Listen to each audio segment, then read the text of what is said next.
Everybody, it's Zach again at newtutor.com. I want to come in and do a video for you today. Hey, listen, the political season has started. It's official. I mean, the horses are out of the gate. They're heading down the track, and everyone is vying for positioning in 2016. And so, I really don't normally talk about politics. I mean, I have talked about politics before on this channel, and I even gave a little bit of reasons why I'm no longer involved in the political process. If you want to see that video, you can click here and look at that video. It's a response I did to a guy named Maine Prepper. Great video by Maine Prepper, and I did a response to it. And I kind of showed you my bona fides, as I called it, of where I come from politics. There used to be a day when I didn't have a beard and I was normally found in a suit and tie, or at least very good business attire. And there were times where I spent a lot of trips or on the road going up to Jefferson City, the state capital of the state of Missouri, and worked with lobbyists and politicians. And so I did a lot of that back in the day, and was even a campaign manager for a guy running for Congress at one point. Anyway, so if you want to learn more about that and see pictures even, you can click on that video right there and learn more about my past in politics. So anyway, when things like this kick off, I have definite opinions. And, there are certain things, because I know some of the inner workings of how politics works. I have worked as a volunteer inside the inner offices of a guy who ran for U.S. Senate, Bill McCollum. I worked a volunteer in his offices and got to, learn some of the strategies that his upper echelon there did, and some of the things that they worked with. And I got to know politics very well, and I got to see things that people didn't normally see. I saw strategies. And so when I see some of these strategies put in play nowadays, I know exactly what's going on and what's happening, and I know who exactly is getting ready to make a bid for a certain office. And so I saw one of those things this last week. And and so you got all kinds of guys out. Let's take a look at some of the front runners right now who are vying for position. Number one, Jeb Bush. Jeb Bush is out there. He's probably going to run. You got Mitt Romney looking at the water, testing the waters. You got Huckabee now. You got Ted Cruz. You got Rand Paul. You've got can't rule out Chris Christie. Obviously, Chris Christie. We'll talk about him in a minute. You've got Donald Trump may go in there. There's a number of others out there, but those are some of the big names, and those guys are looking and they're jockeying for positioning right now. And some of these guys have run before. Oh, what's the guy's name from Texas? Former governor, whatever his name is. But yeah, he's running too. So, all right, there's a lot of guys out there for the Republican side, and I've learned that the Republicans. This is from my experience in politics. The Republicans out there are just as bad as Democrats. They do the same backroom deals. The whole system is geared for you to get emotional and to pick a side from birth. Either you are going along with your parents, or there are people vying for your attention in college and in school, where you make a decision that you're going to be a lifelong Republican, whatever you choose, doesn't matter. And so from that point, you have chosen one of the heads of the beast to follow, and it's gonna grip you for the rest of your life, unless you can break free. And I would urge you to try to break free of this, because I'm telling you right now, from someone who has been and seen both sides of the system. I was a lifelong Republican, lifelong conservative. I am a conservative, but I see the system for what it is, and I'm telling you right now, there is no difference between the two. Both are to keep the status quo. And so, anyway, I wanted to kind of go through what I saw this week, and maybe you'll enjoy this perspective. But it's definitely a perspective, and I'm telling you, it's true. So, I'm over at my neighbor's house, right? And because I don't have a TV, and I'm over there, we're visiting a little bit, talking about stuff, and he's got his TV on, and he's watching the Dallas game, Dallas Cowboys versus Detroit Lions. That's very important. Dallas Cowboys versus Detroit Lions. And I want to give you some perspective on this. It was just so obvious to me, only because of my background. But the Cowboys were down. They hadn't led the entire game. Third quarter finishes up. They're down by a few points. They've been down the entire game, and Detroit's leading. And basically Detroit loses it at the end with like 2 minutes remaining of the fourth quarter. And the stadium erupts, because it's in Dallas, okay? The game's going on in Dallas, and the stadium erupts. And the camera cuts away. Oh, So before this, back in the third quarter, they did a cutaway to the owner's box of the Dallas because it looks like that Dallas was, they were catching up a little bit, little by little, to Detroit, and the excitement was growing. And the camera cuts away over to the owner's box of the Dallas Cowboys, and you see in the owner's box Chris Christie. Okay, and at that point, it crossed my mind right there. Nothing in politics is a coincidence. Okay, that shot by that camera was completely orchestrated. And if you don't think that people big in politics who have lots of money or who know people who have lots of money cannot pay off a cameraman or pay off a studio or pay off a production house or whatever to do a shot, even if it's a second or two long, you're mistaken. You have no idea, the web they weave and where they can get their fingers into.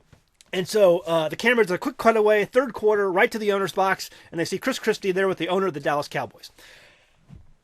Just 2 seconds, 1 or 2 seconds, that was it. And immediately the thought entered my mind, what in the world is Chris Christie doing in Dallas? In Dallas? What's he doing in Dallas? It's in Dallas. He's from New Jersey, for crying out loud.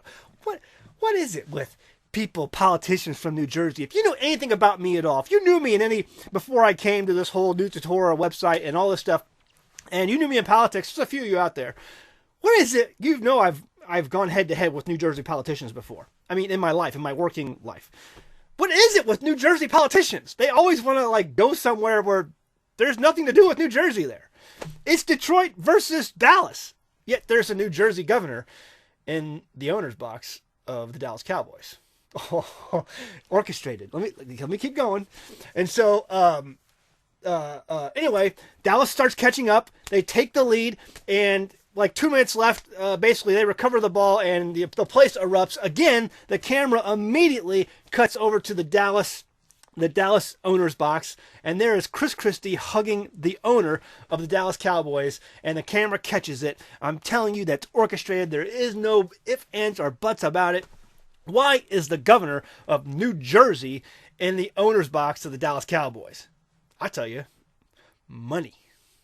Money, money, money, money, money, money, money, money, money, money. Money, money, money, money, money, money, money, money, money, money, money, money, money, money, money, money. It's money. Money, money, money. Folks, I used to work in Dallas, Texas. I used to fly before a couple of years ago when I was working as a developer. I was hired by a company in Dallas to fly every week out of St. Louis to Dallas. I would leave, I think, Monday night, and I would arrive there, and I would work until Thursday night, and I would fly back to St. Louis. Every week for 6 months, I did that. And every time I got to the airport, they would get my rental. My rental would be there. I would get in my rental, and I would drive down to the financial district of Dallas, Texas, in the city of Dallas, and that's where the company I worked was a medical company I worked for there. And I'm telling you what, there is some money that you pass on that road, and there are some mansions. I cannot tell you the mansions that you would pass in Dallas, Texas, going down that road. Amazing. I mean, mansions if you've ever been to St. Louis City and you've ever been to Grant's Farm, okay, the giant Anheuser-Busch house there, the mansion, it's a castle. That's what I'm talking, the size of these mansions. I mean, there's one in St. Louis. That's the Anheuser-Busch Grant's Farm castle. And that's what I'm talking about. You pass on the side of this road. Amazing. Folks, there is amazing oil money in Dallas. And you see Chris Christie, who is definitely going to make a play for the presidential, unless something crazy happens. He's been avoiding scandal. He's been playing all the scandals down, trying to play all of his cards right, getting ready for 2016. Folks, Chris Christie's going to run for president. And so you see him in the owner's box of the Dallas Cowboys. You wouldn't see him in the owner's box of the Detroit Lions, would you? There's no money in Detroit. Detroit's a ghost town. All the manufacturing that was once Detroit, Michigan, is gone. There's no money. It's a slump. There was a news article that came out this week about how they're turning cargo containers into homes in Detroit, Michigan. You can literally go to Detroit, Michigan and buy a house for $1. I'm not kidding you. That's how low the house prices. And there are news articles about that.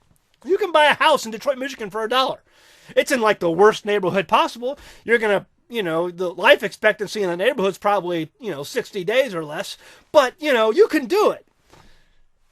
No politician with any, sense of higher office in their future is going to go to Detroit, Michigan and politic. There's nobody there. It's a ghost town. Especially there's nobody with money there. But Dallas? Oh yes. Lots of money in Dallas. And you have a politician who's got his eyes set on a higher office, who just happens to be seen when the camera cuts away to the Dallas owner's box, hugging the owner of the Dallas Cowboys. You know what that does? It says, oh, these sheeple who are out there who live in Dallas, a lot of them, they're like, oh wow, Chris Christie, he's a Dallas fan. You think they're going to remember that come voting time, or when it's come time to write checks for the guy who's running for office? Wouldn't it be great if I'm such a Dallas Cowboys fan. I live in Dallas, Texas. I have Dallas Cowboy stickers on my car. It's on my house. I got Dallas Cowboy sticker license plates. I'm a Dallas Cowboys fan. And I see this guy who's running for president, he's in the owner's box with the Dallas Cowboys. I'm voting for that guy. And I'm going to write him a check right now. What's $2,500 at the highest level of the campaign finance laws to me when I have billions and I live in a McMansion? There you go, Chris Christie. It's money. The politics season has started, folks. It started. And you have Chris Christie out there in the owner's box of the Dallas Cowboys. Meanwhile, the Detroit owner's box is probably, there's nobody in that owner's box, I guarantee you. And the camera never once that I saw cut away to the owner's box of the Detroit Lions. Didn't happen. Okay, you saw it was a playoff game. I mean, obviously there's an owner's box somewhere. Obviously the owner of the Detroit Lions is somewhere in the stadium. Did you see a cutaway to that box? No, because there's no money there. No politician's going to hang out there. Chris Christie makes an appearance at the Dallas Cowboys game and is caught hugging on camera with the Dallas Cowboys owner. Folks, there's a strategy there. There was a strategist behind all of that message. And so when I see that, it immediately pops into my head. Somebody was strategizing. They're going after Dallas money because there's a lot of money in Dallas. Anyway, that's how politics is run. It's really all a scam. It's all a propaganda machine to get you to separate yourself from your money and to get you to pick a team and to get you emotionally attached to that team for life. Simple. Folks, the politics is breaking down like this. You have Ted Cruz, who's probably the most conservative candidate on the market right now. Everyone is vying to get him out. Get Ted Cruz out. Out, out, out. Ted Cruz must go. You have Huckabee, who just jumped in the race, basically, and he's going to divide the Christian vote with a couple of others that are out there, and that's going to take votes away from Cruz. Cruz will be cut out. They're trying to cut him out first. Once Cruz is gone, the second most conservative guy on the market is Rand Paul. And they're going to paint him to be a kook. They're going to do everything. As soon as Ted Cruz is gone, all of the guns will be pointed on Rand Paul to get him out.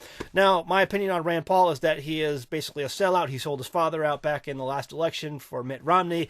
I wouldn't vote for either of these guys, Ted Cruz or anybody. I'm just telling you, the strategy that I see in play right now because I have some experience at this. Right now, all deals right now that are going on in politics is to get Ted Cruz out. Once Ted Cruz is gone, they will put all their guns on Rand Paul, get him out of there, because both these guys are anti-establishment, they're anti-GOP, they are not for the status quo of politics in Washington. They have to go. Once they're gone, Huckabee will play the game. Chris Christie will definitely play the game. What's the guy's name? I can't remember the guy from Texas. Who, by the way, wasn't in the owner's box of the Dallas Cowboys, but I forget his name now. I can't think of it, but you all know. And then, he'll play the game. He's bought and sold and, bought and paid for. And then you got some of these other guys out there, they're just going to play too. Mitt Romney, he's a liberal from Massachusetts. He always will be. He's always been, pro-abortion. He's always been anti-gun. All of a sudden, he gets the idea to run for the GOP, and I can switch sides, and it's a mess. Mitt Romney will definitely play the game. So basically all you have is a bunch of status quo liberals who call themselves Republicans. They're really just rhinos, and they'll all play the game. You got to get Ted Cruz out. You got to get Rand Paul out because they're anti-establishment. So that's how I see the politics breaking down for 2016. The race has started. It's going. It's kicking off. We'll see what all happens. All right, we'll leave it at that. Go home, read your Bible. Thanks.